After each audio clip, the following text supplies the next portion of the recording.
been coming to our popular East Side studio crawl, you might have remembered Studio 202 at the top of the stairs. You'll have a chance to learn a little bit more about my practice and personality outside of the studio right now. So stay tuned, and thanks for coming along.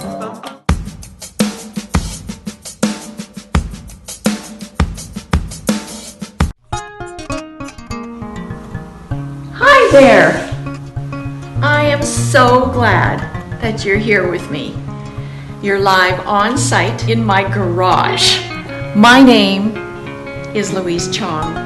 I graduated from the Alberta College of Art and Design in 2007. My background is in jewelry and metals, but my real heartbeat lies in the field of object design.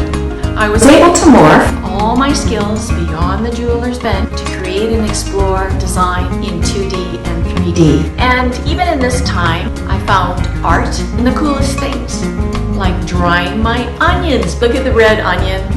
There's dye in that. And I realized that they've even got personality. They can be outgoing, ordinary, or an outsider. But if I just look around me, even though I'm not in the studio, I can share with you my feelings about art. So when my daughters were 8 and 6, I said to them, you know what? When you're 16, and if you're awful teenagers, guess what I'm gonna do?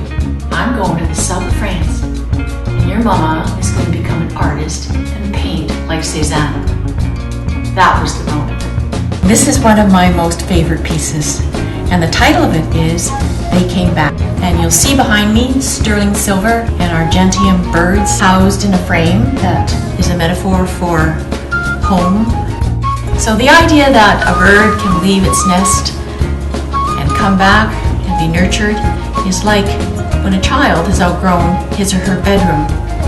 And it's symbolic of community where coming back is important. And the best part about my studio is having the space for layouts and having a lot of projects side by side without having to pack it up. My studio's packed with little knickknacks too of things that I really treasure. Parts of my wall have been painted red. I use it for exhibition space.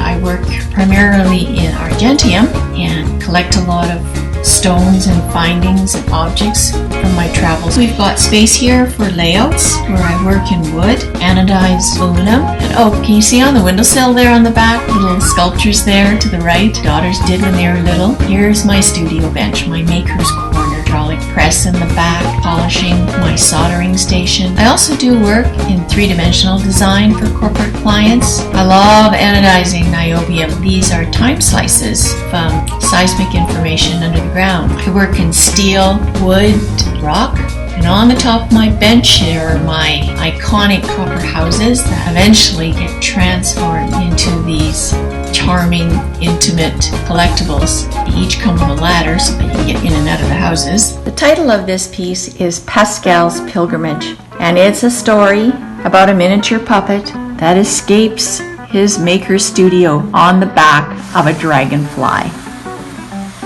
This little bug here I found outside on the ground during the summer, and I set it in resin. This is a serious question because the restrictions of the pandemic, for me after 6 months, what it has meant is loss, both personal and professionally. In the end, all these things focus to what matters the most in life, which is really your family, the ability to stay connected, and to be compassionate and hopeful and patient.